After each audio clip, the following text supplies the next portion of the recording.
It's 7 o'clock, you're watching the Politics Hub, and you are listening to a briefing from the White House Press Secretary, Caroline Leavitt. She's been distancing the Trump administration from that Doha attack, saying it was an unfortunate event, and then going on to say unilaterally bombing inside Qatar, a sovereign nation and a close ally of the US that is working very hard in bravely taking risks with us to broker peace, does not advance Israel or America's goals. That statement coming in that press briefing from Caroline Leavitt at the White House. We can bring in our US correspondent Mark Stone, who's been listening across to this. Mark, what did you make of what she had to say? Hi, Sophie. Well, look, I think this was one of those news conferences where there were so many different live issues that reporters we wanted to ask. Clearly, the dominant story today is this attack in Doha, this Israeli attack on Hamas officials in Doha, and this was the first word we've got from the administration on that. She said that she read out a statement from the president, and she said that the president said the unilateral bombing does not advance Israel or America's goals. However, eliminating Hamas is a worthy goal. And then she went on to say President Trump feels badly about the location of the attack and that he spoke to both the Emir of Qatar and Prime Minister Netanyahu of Israel afterwards. I mean, look, to me, that is, when we talk about sitting on the fence, he seems to be doing just that. And actually, it kind of echoes his position on this for so long, where he has said, you know, and I'm paraphrasing here, but words to the effect of Prime Minister Netanyahu will do what he wants to do when it comes to the fight against Hamas, to the situation in Gaza and beyond, kind of implicitly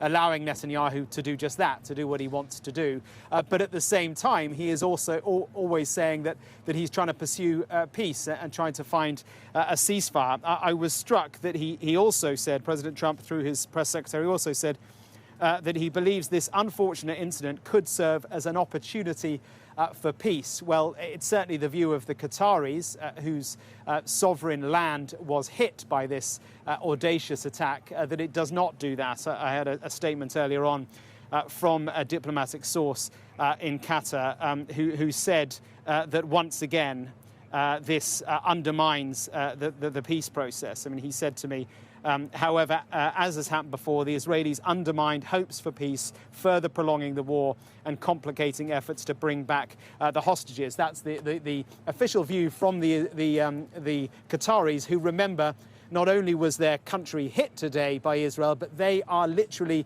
the intermediary, the country that has been, over the course of many months, serving as the conduit between Hamas on one side in one hotel and the Israelis on the other side, another wing of the same hotel, trying to find a form of ceasefire. So this does undermine that process, but the president seems to think the opposite. Mark, it really is a very fast-moving story. We'll, of course, keep across what Caroline Leavitt is saying. She also had to try and respond to questions about Jeffrey Epstein as well. Just explain the story. What's going on? Honestly, if the incident in Doha happened, the Epstein story would be front and centre in the news here in the US, and I think front and centre in the UK as well. In the US, because of Trump's appearance in this book that we'll go into. In the UK, because of Lord Peter Mandelson's appearance in the book. He, of course, a titan of British politics for so many decades, now Britain's ambassador in Washington. The book is something that we've known exists for quite some time, but it has never been published. It is a book, a compilation of letters, anecdotes, photos that Ghislaine Maxwell, Jeffrey Epstein's girlfriend and co-conspirator, put together for his 50th birthday back in 2003. Now, the Wall Street Journal a couple of months ago published one page. Well, actually, they didn't publish the page. They talked about one page in this book that they said existed, which was apparently a drawing of a woman with a poem, and it was signed Donald, and they alleged that it was, in fact, a poem, a letter to Jeffrey Epstein from the American president. He denied it then, Since then, a committee here on Capitol Hill has published the entire book. Now, I've read most of it. It is, I have to say, deeply, deeply graphic, sexually graphic in nature. It contains photographs of young women, girls, they look like, with Jeffrey Epstein. Their faces have been protected, covered by the committee that released this book. It's very, very graphic. It kind of chronicles Jeffrey Epstein's life, and with the context that we now have of his life as a paedophile, it's very uncomfortable to read. The letter, allegedly from Donald Trump, it is there. The signature looks like his. He's continuing to deny that it is his letter and his signature. And in a British context, Lord Mandelson. Now, we know that Peter Mandelson knew Jeffrey Epstein. That much is public knowledge. He has said in the past that he regrets his association with him. But what we now have in the form of a letter within the book from Peter Mandelson, written around about 2003, is a suggestion that actually they were much closer friends. Best pals, in fact, is how Peter Mandelson describes his relationship with Jeffrey Epstein. In this letter, there are photographs. That is Peter Mandelson on the balcony of a home believed to be Jeffrey Epstein's home in the Caribbean. There are other photographs of Jeffrey Epstein and Peter Mandelson together.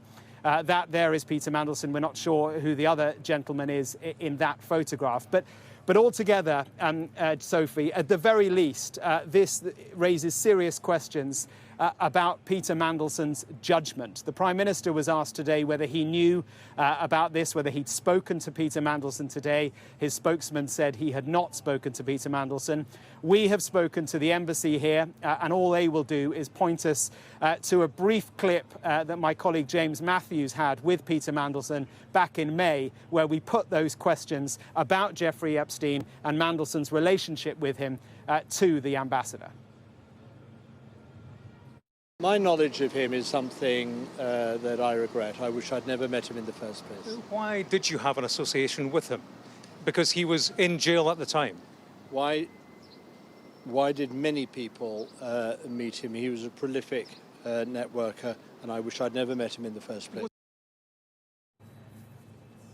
Look, Sophie, I can tell you that that interview and the fact that we asked those questions went down very badly with the ambassador. I can also tell you that back in February, the Financial Times, just before he became ambassador, asked him the same questions about his relationship with Jeffrey Epstein. This, of course, all before we saw the notes in this book. And back then, on the record, Lord Mandelson told the Financial Times to F off. He clearly has sensitivities about this relationship. We're getting nothing out of him today. He's due here at the White House later on today because the First Minister of Scotland is here. And so the assumption would be that Britain's ambassador would accompany him to the White House. So if we see him, we'll try and ask him again about this. But as I say, this is uncomfortable. Lord Mandelson is at the heart of Britain's diplomacy here. He is driving very successfully Britain's attempts to get trade deals with the United States. Next week, Sophie, is the state visit of Donald Trump. Lord Mandelson will be there. We now have this very awkward degrees of separation with three key figures who form part of the state visit. Donald Trump will be there. He is deeply associated with Jeffrey Epstein. Lord Mandelson will be there. He's deeply associated with Jeffrey Epstein. And of course, the King, whose own brother has these historical associations with both Jeffrey Epstein and Ghislaine Maxwell. I'll keep asking those questions, Mark. Mark Stone there making the very good point that if it wasn't for those Doha attacks, this would be a huge story on the front pages all over the world. Thank you very much indeed, Mark Stone. Now to return to the Doha attacks, because the Prime Minister has also condemned those Israeli strikes on the building in Qatar's capital. In a statement, Sir Keir Starmer said, "I condemn Israel's strikes on Doha, which violate Qatar's sovereignty and risk further escalation across the region. The priority must be an immediate ceasefire, the release of hostages, and a huge surge in aid into Gaza. This is the only solution towards long-lasting peace."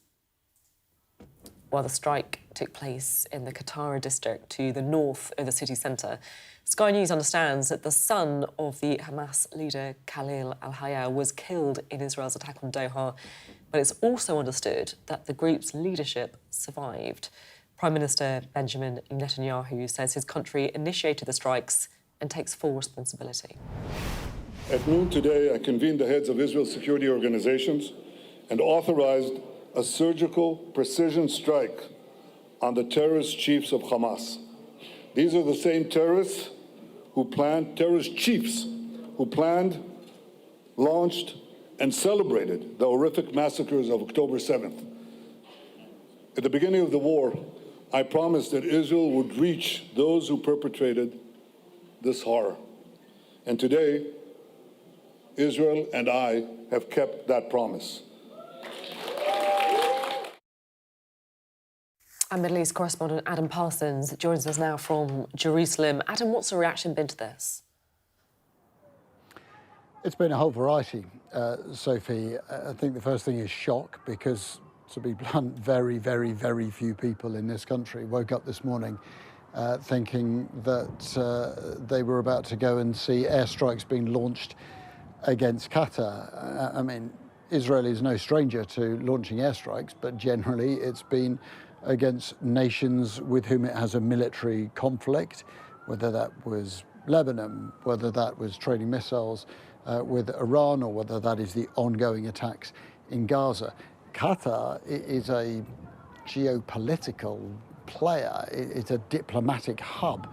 It's where the negotiations around ceasefires have been going on since, a month after October the 7th. So the fact that Hamas officials go to Doha is not exactly a surprise. So seeing Israel decide today to attack Doha was a shock to a lot of people here. Now, you've heard Benjamin Netanyahu, uncompromising as ever, saying he takes responsibility. You've also heard the White House saying, we're not so sure about this, even though it's clear that Israel told the United States in advance, or at least Israeli officials think Israel told the United States in advance about this attack. So an amount of shock, clearly from Netanyahu and his supporters.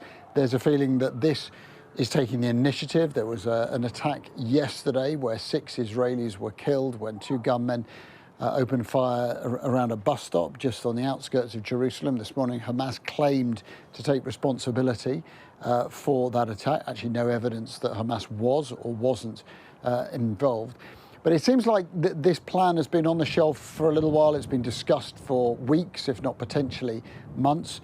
I think the Israeli government were looking for the right moment to use it. They decided maybe after that bus attack that this was the right moment. But they've also been condemned by, well, you heard there, Sir Keir Starmer, the United Nations, regional governments here, Emmanuel Macron, and indeed plenty of people within Israel, including families of hostages, one of whom has said that she is worried that this attack will mean the end of any ceasefire negotiations and will, to use the woman's words, mean her son is assassinated. So this all, of course, comes against the backdrop of an escalating military offensive around Gaza City, where many have already died, where tower blocks have been brought to the ground, and where Israel is now telling 1 million residents that they need to flee, and increasing tensions in the West Bank. This is a nation that feels edgy. Adam, thank you very much indeed. Adam Parsons there on the situation in the Middle East. And of course, we'll bring you the very latest on that attack in Doha and the fallout from it throughout the programme this evening.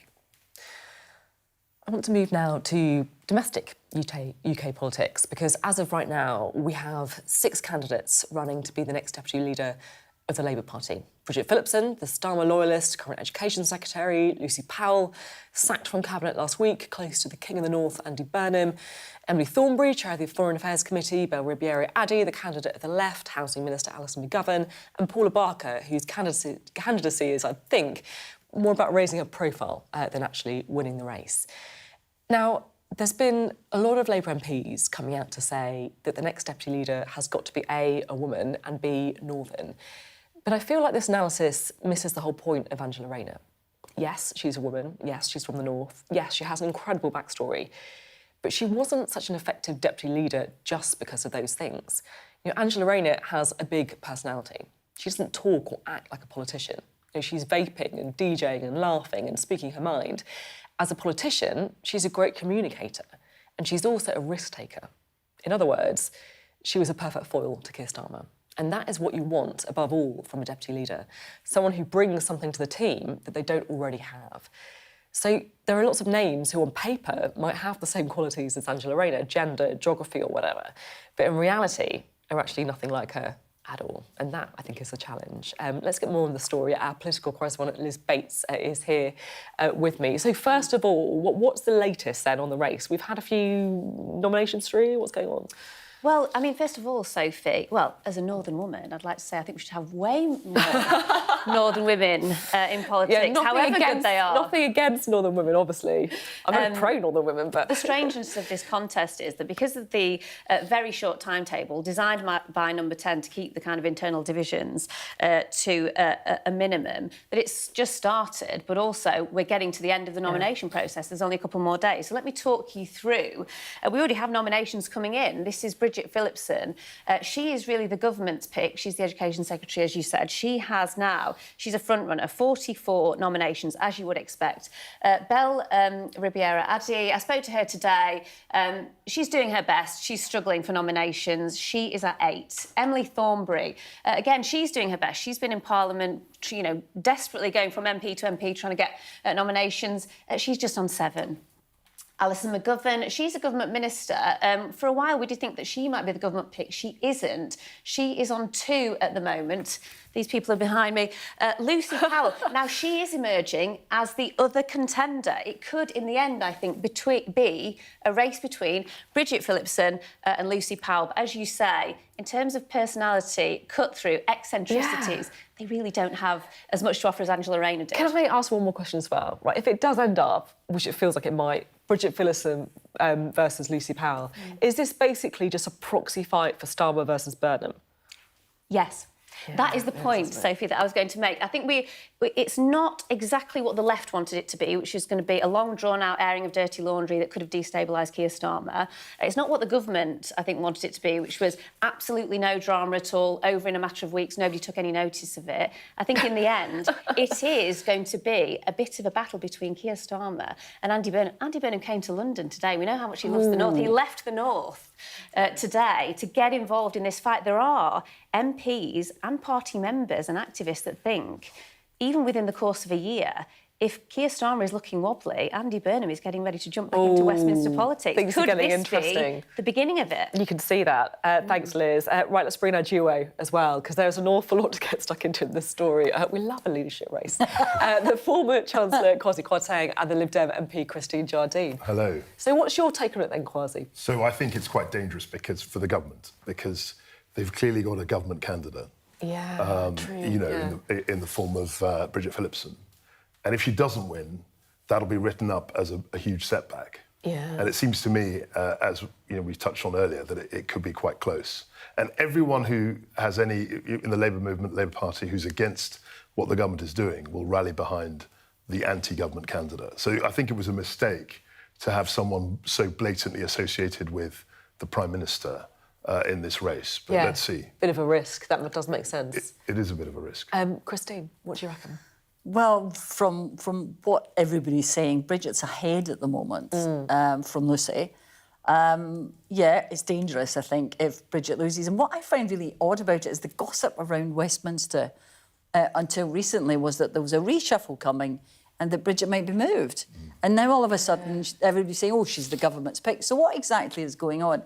And as for Lucy being sacked, I think that was the biggest shock for most of us outside the government last week. I mean, when I was sacked, it wasn't that much of a surprise because I kind of asked for it. Well, you were very gracious, to be fair. You were very gracious. We've all been there. You can commiserate as well, right? Talk about sackings, it's true. But that was a shock. So I think it will, as you say, come down to the two of them, and it'll be very much, is the government getting it? It will become an argument about the government then as well. Is the government getting it right? Is the government getting it wrong? That's the danger, because if you have two candidates and one is seen as the government candidate, the other one automatically becomes the non-government candidate and will attract all the kind of disaffected members of Parliament support in her camp. And if by some, fluke or whatever, or happenstance, Lucy wins, then it's like, well, hang on a sec, you've just sacked a cabinet minister, and now she's deputy leader of the party. That could be a bit awkward, a few of those conversations. Oh, it could be quite awkward. The interesting thing for Lucy Powell is, and I should have said, she's on 35 nominations, and the others are way low down, so it does really look like it's these two shaping up. The difficulty for her is she was, just a few days ago, loyally serving in the government, and now she's trying to put herself forward as the kind of anti-government candidate. Is that a bit of a difficult position for her to kind of keep going with? And will she be able to convince the membership that she really is the anti-government candidate, or she just wants a job? She's been sacked and now she just wants another job. Does this matter, who wins the deputy leadership? I think it does, because, as you said, Angela Rayner had a very specific function. She was very much a foil to Keir Starmer in terms of personality. And I think as you get closer to an election, people, the media, other people will be looking at how unified the party is. And you don't want, I think Keir Starmer's nightmare would be to have a very independent deputy leader who isn't necessarily 100% aligned behind what he's trying to achieve. So I think it is quite important. And it says something about the stability or otherwise of the government. Do you agree? I do, actually, but on the other hand, I think he also needs someone with some personality, because I think the one thing this Labour government is really missing is some personality. I agree with that, actually. Thanks both very much indeed. Thanks, Liz, as well. Always good to have you on the Politics Hub. Well, we've just been talking about her. A little earlier, I spoke with Bell Ribeiro-Addy about why she's running to be Labour's deputy leader. I should say the interview was before we found the nomination numbers. Good to have you on the programme. So what's the pitch? Well, I want to see a very broad discussion in this deputy leadership contest. You know, this is about the Labour Party, our party, a party that's meant to be a broad church. And I think it's really important that we see a range of views across the board. And that includes views on the left, that includes the views of members who have been quite unhappy about what they've seen over the past year. People want to keep supporting Labour, but in order for them to do that, people believe that we need to go back to our roots. So it's quite a short contest, I think that's fair to say. That's it's also underestimating. There's quite a high threshold to get on the ballot as well. I mean, like, you must be speaking to MPs and doing the maths. You need 80 nominations. I do need 80 nominations. And, you know, I think in the past few years that the threshold has doubled, which is problematic in my view, because the ultimate vote is the members.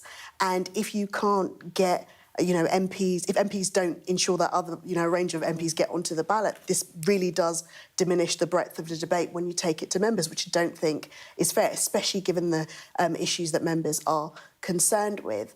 And to do that in this short amount of time, it's undemocratic. It's not in keeping with our traditions as a Labour Party. So do you think it's a bit of a stitch-up then?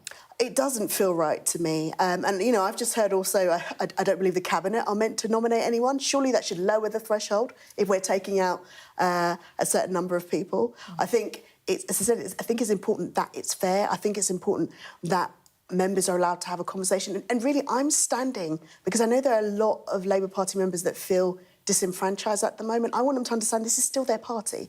It's still their party. Their views still matter, and it should be represented. They should be represented at every single level of the party, and that includes in this contest. Is there a risk? You say there about people feeling disenfranchised. Yeah. And we have seen Zap Polanski making, I guess, quite an energetic start to his leadership of the Green Party. We've seen Jeremy Corbyn and Zara Sultana setting up their own party. Is there a risk that these people, you think, could just leave Labour? It's already happening. There is a risk. People have left the party. People are unhappy.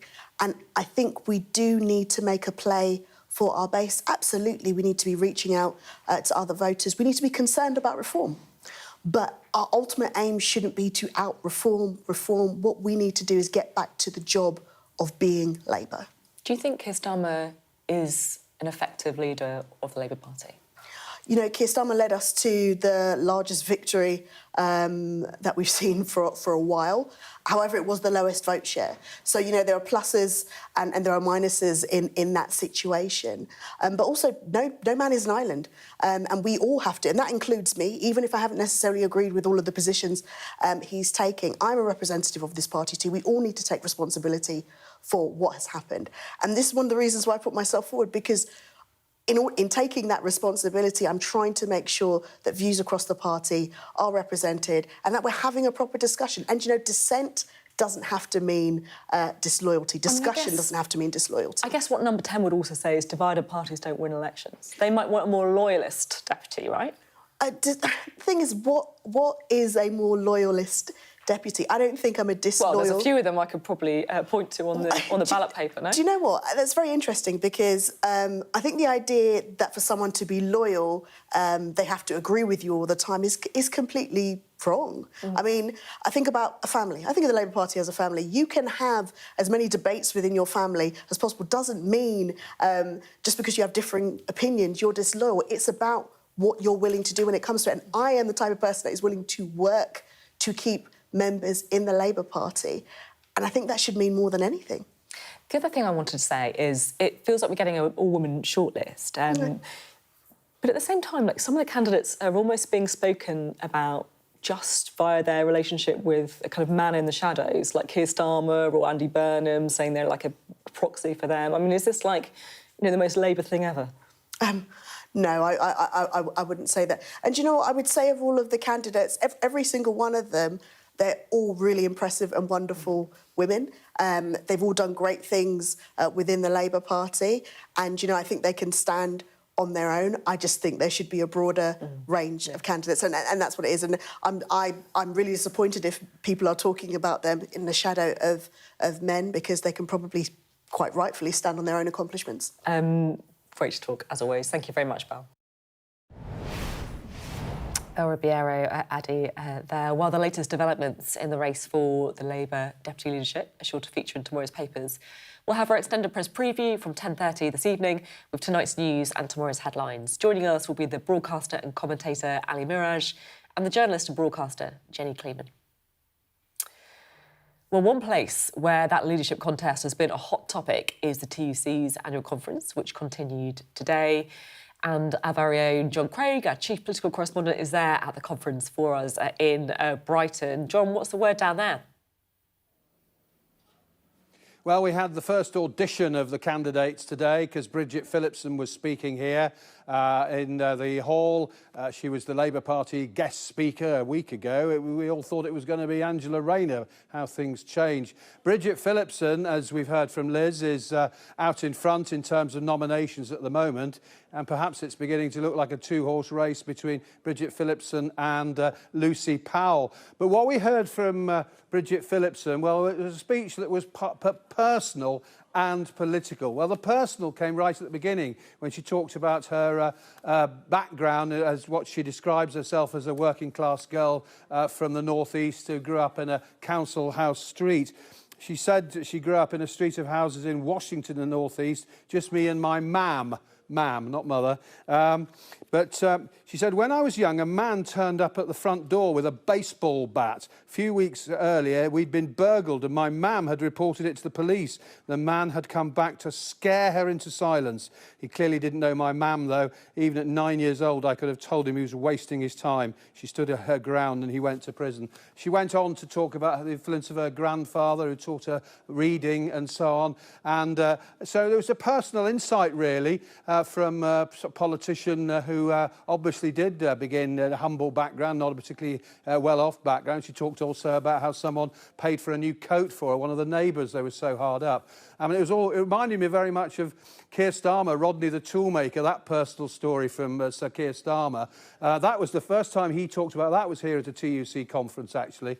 And now we heard it from a personal story from Bridget Phillipson. But then we had the politics. Attack on Nigel Farage. It seems obligatory for senior Labour politicians now. Forward with the Labour government to shape the 2030s, or drag back with reform and Nigel Farage in the 1950s. She said Mr Farage had told women maternity leave was lunacy. Well, actually, that was a long time ago, 2014, when he was an MEP. And he said that maternity pay, she claimed, was excessive. Actually, that was Kemi Badenoch. I don't think it was Mr Farage. And then, of course, we had but she got the biggest round of applause, as you might expect, when she gave a pledge on that employment rights bill. Forward with the employment rights bill. We are going to deliver the bill. No ifs, no buts. Now, as for Lucy Powell, she, of course, entered the race today. She is a big Oasis fan, Manchester City fan. I remember telling you she went to one of those Oasis concerts in Manchester, and I paid for my own tickets. So I have something for Lucy Powell if she wants to come and woo the trade unions. This is a hat that is being handed out by the Union of Communication Workers, union in the style of an Oasis hat. So, Lucy Powell, this is for you when you're campaigning. I absolutely love it, John. And I'll tell you what, if we see her wearing one of those hats in the next couple of weeks, we're going to know where she got the idea from. John, thank you very much indeed. John Craig there. Love it, John. Absolute icon. Let's talk to Kwasi and Christine. I mean, it's important, isn't it, to you see, right, for whoever wants to win the candidacy. Yeah. I think that might be, if there's an advantage, Bridget might have it there today, because she's been behind the VAT in schools policy, for example, which I don't agree with, but she's been behind that. She's had the opportunity to say, make policy statements, make clear how much she supports the employment bill. As leader of the House, Lucy's been a wee bit detached from policy. It's been about process. So people haven't had the chance to see what she really believes in, what she will stand up for. Whereas Bridget has been out there talking about women's rights as well. So the membership will see that, and that might be an advantage to her. I mean, that's it. They haven't got long, have they? No, but I think a lot of it, I mean, let's see whether her policy platform or policy strength has any bearing on the race. I think it'll be almost quite simple, actually. She is the government candidate, and Lucy Powell has been sacked and is not the government candidate. And I think that will have a massive part to play, regardless of their, whatever they've achieved in their different roles. Yeah, that makes a lot of sense, actually. Thanks both very much indeed. Now, tomorrow, Sky News is going to be hosting a special programme, the immigration debate in Birmingham at 7 p.m. It's going to be hosted by our very own Trevor Phillips, and also representatives of the main parties are going to be there as well. And I'm glad to say Trevor joins us now from Birmingham to tell us more. Trevor, I'm really excited to see what you do tomorrow in Birmingham. Just give us a bit of a flavour about what to expect. Hi, Sophie. Well, of course, the most important thing is that we're going to give you an evening off, I think, because our show's on at 7 o'clock tomorrow.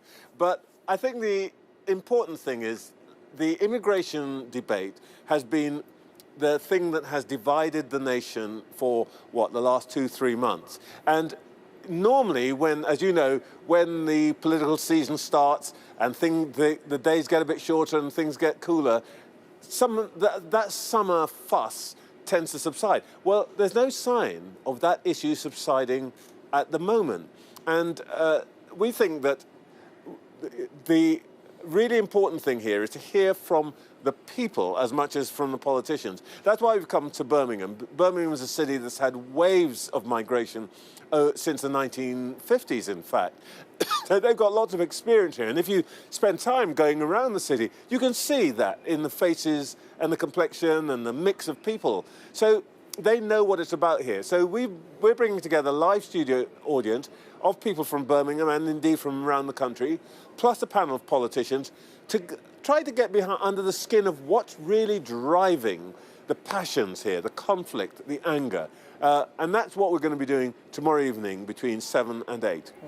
And Trevor, I did just want to say, there is genuinely, in my opinion, no one better than you to do this debate, because I don't think there's anyone else really, or anyone I can think of, who has thought about these issues in a nuanced and intelligent, reflective way. So I think it's definitely going to be one that we should all tune in for. Trevor, thank you. So do tune in, of course, to watch all of that tomorrow. As Trevor said, there's going to be representatives of the main political parties taking part as well. On the panel will be the Shadow Justice Minister, Kieran Mullen, Migration Minister, Mike Tapp, Reform's Head of Policy, Zia Youssef, and the Liberal Democrats' Home Office spokesperson, Lisa Smart. All of that and your questions answered on the immigration debate at 7 p.m. tomorrow here on Sky News. You're watching the Politics Hub. Coming up. From the best to the worst, the NHS publishes hospital trust league tables for the first time to try and improve standards. But how does it all work? I find out more from the Health Minister next.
Hello, welcome back. Well, the NHS has, for the very first time, published league tables ranking every trust in England.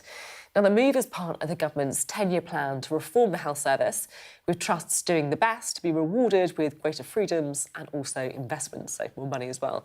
But there are some warnings that the approach could mean that trusts focus only on the measures that boost their ranking. I've been speaking to the Health Minister, Karen Smith, and asked how the scoring on the league table works. So there's a whole series of metrics which are standard data that's been around mostly for quite a long time, but brought together in a format that you can toggle into. You can go on to the system and have a look, and people have been doing that today to look at whether it's waiting times or urgent care, and other sort of outcomes for patients. What's happening in the publishing the data, or is it like a number? I'm just trying to work out. Is it like a number, or what's it's the data brought together and then put into segments, so that you've got the sort of best performing in segment 1, and you've got those systems that, when you put all the data together, and comes out that they are in what's called segment 4, that are obviously struggling on a number of issues. So some people are doing better on maybe waiting times than urgent access, so that comes out as well.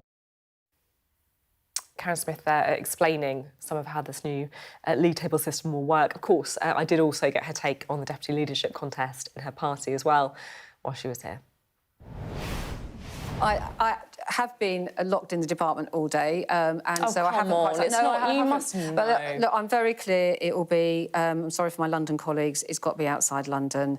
I am very firmly of the view, because I've heard this debated, that, you know, it's a chance for a debate. I joined the party 40 years ago, unbelievably. I've spent 26 of those 40 years in opposition, where I did a lot of debating.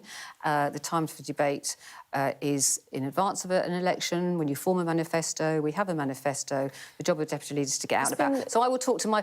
Seriously, it's important. I'm going to talk to my colleagues back in Bristol later about what they're thinking. So one of those amazing women, you know, probably that are putting forward that are outside London, I'm afraid, because I think that's important. If I was going to guess, I'd say she's going Bridget Phillipson. 100%. Yeah. She's a member of the government. She'll want to be loyal. But that's referring to what I said earlier. People will say, this is the government person, I will vote for her, or this is not the government person, I will vote for her. I'm sure it'll boil down to that. Yeah, the time for debate is over. Yeah, that was quite chilling, actually. No more debate. That was, yeah. But I think that's very much the view from the top. I think they've had enough, you know, internal ructions and debates, and they just want to get on with whatever they want. But that's always the view from the top. It is. Always the view. But the problem is, by trying to stifle that debate, it could make the ructions worse. Yeah. What they want to get on with is things like the NHS reform, right? Like these league tables. Christine, what do you make of this? Is this a good idea? Is this, you know, more transparency? Is this getting people to kind of more accountability, I guess, to these trusts? What do you think? Well, I don't like league tables for schools, hospitals, anything like that. That's a personal thing, because I've seen the damage it can do in education in Scotland. Because, like you've said, people start thinking about how they perform well in the league tables rather than what they need to do for the patients. And it shows clearly that there is still a kind of postcode lottery in this country about, you know, you've got areas where the hospitals are performing well, areas where they're not. And I just fear that unless you come up with a way of fixing the NHS generally, what you're going to do is encourage a postcode lottery where some hospitals will be rewarded and some won't. Surely that's going to make the situation worse. If you're not rewarding hospitals, they're not going to get better. You need... I just dislike the whole idea of national league tables, which makes it about doing well in the league tables rather than providing for the patients. So I've got probably a slightly different view. I think that having league tables is good. It's transparent. You can see which schools are performing, in this case, which hospital trusts are performing. The danger is that, A, you need to know what the criteria are, because that is going to be critical. And this business of essentially giving more money to the trusts that are doing well, the danger with that is that it just exacerbates the divide. So the people at the bottom, the trusts that aren't performing well, will get less money, which means that they could get worse. So what should they do in that situation then? If it's not like, you know, I'm going to reward you if you do well, you can't say, oh, I'm going to reward you if you do badly. Like, no, you can't. But I don't think it should be.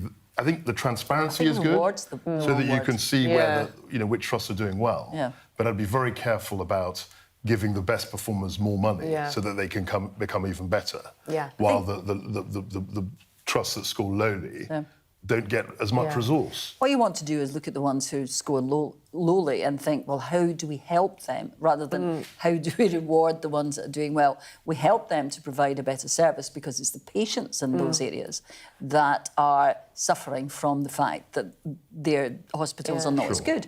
And it just seems, to me, the wrong way of going about it. You have to fix where there are problems and not reward where there aren't. In principle, I do agree with being able to rank and see what the actual attainments are. Yeah, on the... But pegging that to financial resources seems... I was interested what you said about the school league tables as well, because I get the kind of fact that, you know, it ends up rewarding things that are not necessarily the behaviours or that you want.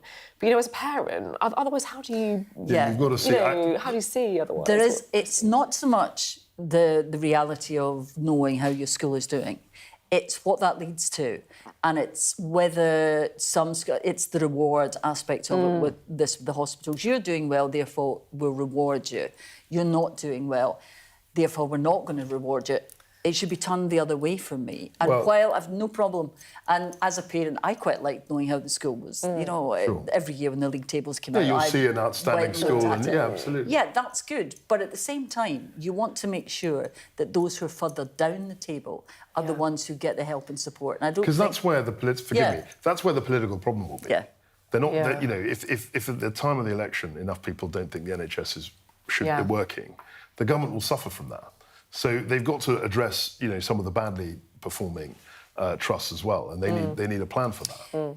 If you've got a badly performing trust and that's published, and you have a government that then goes to the country and says, we've reformed the NHS, they say, well, not in my area. Yeah, that's right. How are those people going to vote?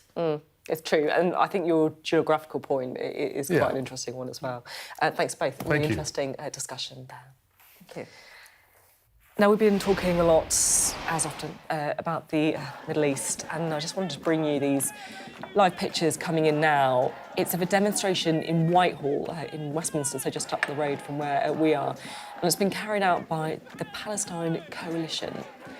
So that's a protest that's been given, I guess, added impetus by those attacks by Israelis, by the Israeli government in Qatar this afternoon. Those live pictures coming in as protesters gather in Whitehall after the Israel attack on Hamas leadership in Doha. Still to come on the Politics Hub. The horse racing industry gets set to strike in protest against government proposals to raise the betting tax on racing. So will Rachel Rees take the gamble in the upcoming budget? Coming up on the UK Tonight at 8, we'll get the latest on the Israeli strike in Doha with our correspondents in the Middle East and Washington. Plus, pride or prejudice? We'll have a special report inside what's become known as the Flagger movement. And they're off. We'll find out why the horse racing industry is going on strike tomorrow. All that and much more coming up on the UK Tonight from 8.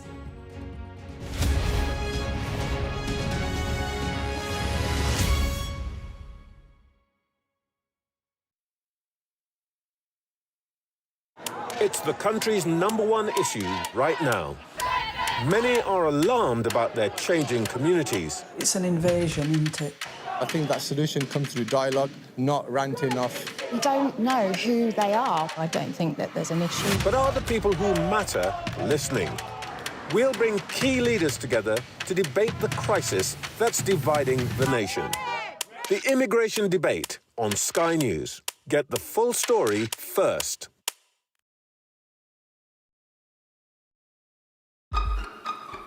We've got your Sunday mornings covered. From the front page and the sounds of the streets to the voices of the people who make the major calls and big picture politics beyond Westminster. We'll put you at the heart of our story. I'm ready. Are you? Join me, Trevor Phillips, Sunday mornings on Sky News. A lifeline for millions of people living on both sides of one of the most volatile international borders. It's dams like these that have become inflection points between the two nuclear-armed neighbors, which could potentially lead to water wars in the future. A terror attack has shattered the peace and tranquility of Kashmir. At least 26 people have been killed and as many injured when militants fired upon them. I'm Neville Lazarus and I'm Sky's reporter based in Delhi. The old and young, all weary after being trapped for days as the worst floods have hit Kerala in a century. 3 days we are on a rooftop. They have no food, nothing. The roads have been inundated. The only way out is to get people by boat. There have been reported deaths and many injuries, several critical. Many families will grapple with the unimaginable loss of one of the worst disasters in India's aviation history. The spiraling violence between two nuclear-armed neighbors that harbor decades of hostility just seems to be getting worse by the day. Garbage dumps like this not only threaten the lives of millions of people, but also pose a deadly consequence on the environment and climate. It is a source of death, decay, disease and pollution for hundreds of thousands of people living in its shadows. There is so much disease because of this garbage. Sometimes it's so difficult to just breathe. Companies like these are helping India in its trajectory to be a serious player in space exploration. Over the next 45 days, an estimated 400 million Hindu pilgrims are expected to converge here in Prayagraj on the banks of the holy river Ganga and Yamuna. It's a real kaleidoscope of people from all walks of life. Hello, welcome back to the Politics Hub. Now, the horse racing industry is set to go on strike tomorrow to protest against proposals that could raise the betting tax on racing. The British Horse Racing Authority warns the tax could cost the sport £66 million annually and over 2,700 jobs. Well, our sports correspondent, Rob Harris, has the story. For a government losing ground, a chancellor with little room to manoeuvre, the races have become a budget battleground. The sport raising the stakes over a proposed rise on betting taxes by going on strike, calling off Wednesday's entire day of races. For there to be no racing for a day is a big deal. It's like taking a Jenga block out of the pile and not expecting it to fall down. I mean, inevitably, if you take out the base, the rest crumbles. The British Horse Racing Authority claims more than 2,500 jobs are at risk in the first year alone if the government pursues plans to harmonise tax on gambling online into a single rate. It would see the 15% tax paid by bookmakers on racing rise to the 21% paid by online casinos and games. This is an existential threat for the sport. Our modelling, which has been done independently, tells us that over 5 years, the revenue impact into the sport would be circa £330 million. Why should horse racing be a special case? Racecourses are often the focal point of local towns and communities across the country, as are the training facilities. The Betting and Gaming Council has warned the strike will cause unnecessary disruption to punters, but the reality of the racing industry is felt by those up at dawn every day. It is unprecedented, racing choosing to shut down for a day in protest. But it's believed it's the only way to pressure government to show how important their industry is and how costly and damaging the tax rise could be. So when the four courses where races were scheduled fall silent, jockeys, trainers and bosses will instead converge on Westminster to warn of the risks to racing if Rachel Reeves gambles with their futures to balance the books. Rob Harris, Sky News, Windsor.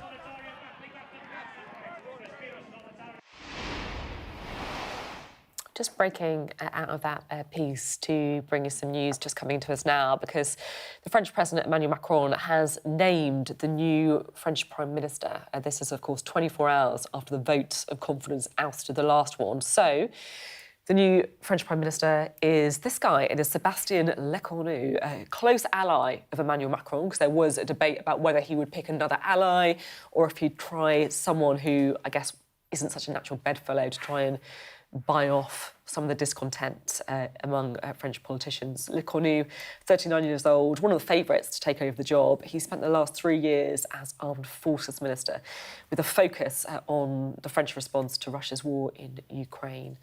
So, of course, he's got a big job ahead of him, consulting other political parties, and he's got to get that budget through. So an awful lot on his plate there. Let's bring in our duo, Kwasi and Christine. You're earning your money tonight reacting to the breaking news. Well, I mean, I follow French politics, and of course, when I was in government, I spoke to a lot of counterparts there. And the problem they've got is that their parliament, the Assemblée Nationale, is split exactly almost a third on the far right, or whatever the right. You've got a third in the centre, and you've got a third, socialist, left-wing coalition. And the new Prime Minister has got to deal with that maths. Yeah. And the budget that Bayrou presented, there was quite a lot of tax rises and spending cuts. Yeah. The new Prime Minister will probably try and do a version of that. And it's not clear to me how he's going to get that through. Yeah. And what the other parties are pushing is for another election. And it may well be that Macron is forced to do that because the numbers haven't changed. And he's still got to get this budget through their parliament. Yeah, that's it, isn't it? I guess it's all the numbers That's right. that make up a parliament, and also those debt numbers as well. Well, £2.8 trillion. lost. I mean, it was something like 100. He got 190 votes, but there were 360 against him. So it was a big majority that he lost by. And I don't see how this new Prime Minister is going to get a budget through that Parliament. Christine, it matters to people in the UK as well, right? What happens in France? We don't need the instability in France. At the moment, what we all need is stability to try and deal with the sort of global problems that we're facing in Ukraine, in the Middle East. The global economy is in a mess.